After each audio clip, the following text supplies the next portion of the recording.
Hello, ladies and gentlemen. Welcome back to another episode of Voice of Guo on June 15, 2020.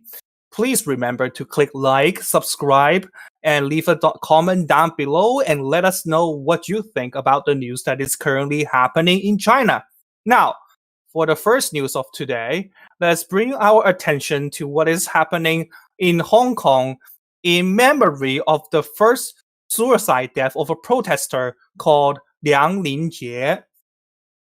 Monday the 15th marks the first anniversary of the death of Liang Lingjie, who died first in the Hong Kong protest against the Fugitive Offenders Amendment Bill.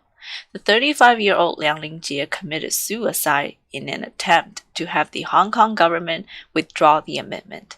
His father told the media that even though he has felt immense pressure in the past year, his thoughts on his son did not diminish at all. He further expressed his wish to have an investigation regarding his son's tragic death in order to find out whether or not he had encountered any unjust treatment. Liang's father also warns young people to protect themselves.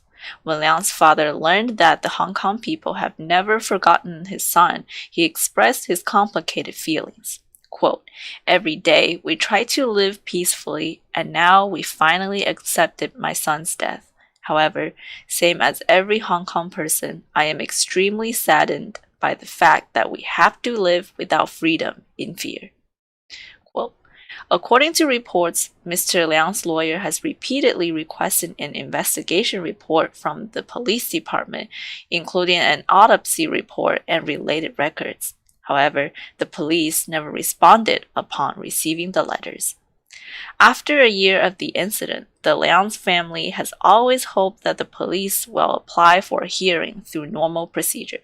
However, there is no progress made even till this day. The family wishes contact from anyone who was present at the scene to provide more information in order to help the progression of the case.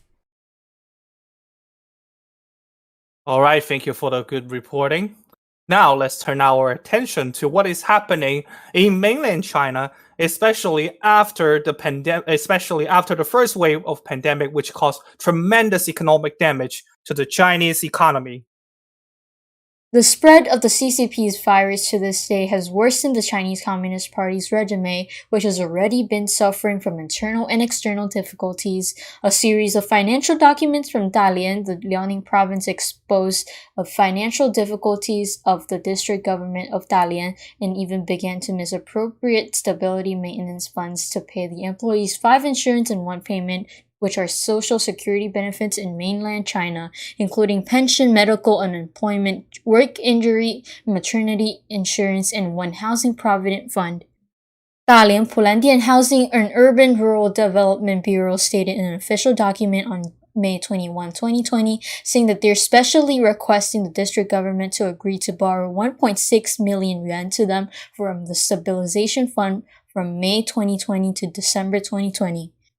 These funds are given to municipal companies to pay for the 5 insurance and 1 fund for employees for municipal companies. It should be noted that the Housing and Urban Rural Construction Bureau is the real authority of the Chinese Communist regime and is responsible for housing construction and urban infrastructure. The stability maintenance funds are the funds allocated by the CCP from the finances, which are specifically used to suppress people and maintain political stability. This request for documents revealed a key point. The real authority of the district government, the Housing and Urban Rural Construction Bureau, now has to borrow the most important stability maintenance funds from the Chinese Communist Party to pay these employees 5 insurance and 1 fund. This reflects that the local government of the Chinese Communist Party is in major financial crisis. Okay, under such financial uncertainties, have you ever wondered what does the wealthy Chinese do? Now, our next news report will give us the answer. Many recent cases have indicated the rich in mainland China are seeking to bypass regulatory authorities to transfer assets overseas and open dollars accounts in Hong Kong due to the continuous devaluation of the Chinese currency, renminbi, yuan, and the escalation of the US-China trade tensions. The foreign insurance products, overseas real estate, and even foreign exchange black market have now become the escape doors for the rich. Last week, on Nanjing West Road, a prosperous commercial street in Shanghai, a businessman who recently exchanged currency in the black market told a reporter that, quote, "There is no negotiation when it comes to foreign exchange. The market was 7.2 yuan per dollar, but the official exchange rate on that day was 7.06 yuan per dollar. The businessman believed that yuan will continue to depreciate. Making overseas investments or transfers is challenging for the wealthy in mainland China. In fact, China has very strict foreign exchange regulations with an upper limit of 50,000 US dollars per person each year. To do so, these Chinese investors concentrate their family members' foreign exchange quotas and carry cash on hand while traveling abroad. During the CCP virus, travel restrictions have significantly limited capital flow. According to the French Foreign Trade Bank, the amount of the Chinese capital outflow in the first quarter may be only $1 billion.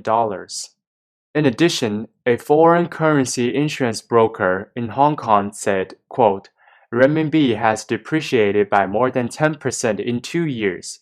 People should buy foreign currency to protect their assets." Another broker in Shenzhen disclosed that many customers plan to purchase foreign insurance products due to the concerns of the national security law, which means the available channels for transferring funds overseas might be cut off by the Chinese government. All right. Thank you for the reporting. Next, I want to bring your attention to a sexual assault case that took place in mainland China because the police officer lacked money. Chinese policemen forcibly broke into the woman's residence and sexually assaulted the woman and robbed after. Policemen forcibly broke into the woman's residence, robbed the woman for 5,000 yuan after sexually assaulted her. Local police department admitted the suspect is one of the police but refused to accept the case. Chinese media reported that Ms. Zhang, who was born in 1976, lived in Chengdu, Sichuan. At the end of August last year, she rented an apartment in Nanning City to celebrate a friend's child's birthday. At about 8 p.m. on August 30, she ordered food delivery. Someone knocked on the door at around 9 p.m. She thought it was the food delivery has arrived. However, it was unexpected that a strange man entered without permission. Miss Zhang was slapped by the man, and her pants were pulled off by him after. She resisted. Then the man went to look into her luggage. Miss Zhang thought the man was a robber, thus she offered 500 yuan for him to leave. Unfortunately, she was beaten and sexually assaulted by the man even after she raised her offer up to 5,000 yuan.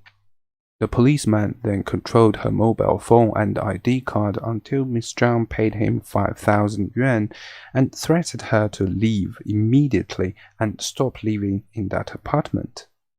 Miss Zhang called the police soon after. She found the suspect by the photo recognition, and his photo even hung on the publicity column outside of the police department at the same time. 30 days after the incident, Miss Zhang received a notice from the police department. The notice stated that after the investigation, the suspect was indeed an in-service public police officer, but the case was not filed under the relevant regulations.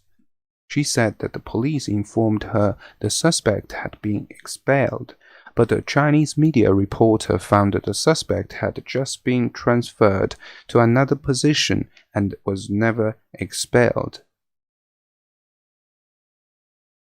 Okay, thank you for the reporting. Next news, we want to bring you an update on a fuel truck explosion that took place in the city of Wenling, Zhejiang province. On June 15th, Zhejiang Province Wenling City's official WeChat account broadcasted an update on the Wenling fuel truck explosion accident, which caused 20 deaths, 24 injuries as of today. The initial search and rescue phase is almost complete, with major hospital providing emergency care to the injured. Alright, finally, last, we want to give you an update on what is currently happening in Beijing after new CCP virus cases broke out, which took place last week. Beijing has launched a wartime mechanism. New cases found in 31 provinces. CCP said the virus trace was probably from Europe. After the Chinese Communist Party virus Wuhan pneumonia epidemic was under control for some time, it made a re-emergence in Beijing. On June the 14th, Yang Peng, a staff member with the Beijing Center for Disease Control and Prevention, said that Beijing authorities are still trying to trace the source of the outbreak. Genome sequencing indicated the virus found in the market is similar to strains normally found in Europe. It could have something to do with the import, but it is still uncertain how the virus originated. It could have come from contaminated seafood or meat, or been transmitted by people who have come into the market via their secretions. The official statement was questioned by the public. A comic picture of salmon holding a knife saying "It's unfair" quickly spread across Chinese social media. On the picture, it is sarcastically saying, "I have pneumonia? Where is my lung?" Though the CCP virus was detected on the cutting board used for the imported salmon, it can't necessarily indicate that the virus was transmitted by salmon.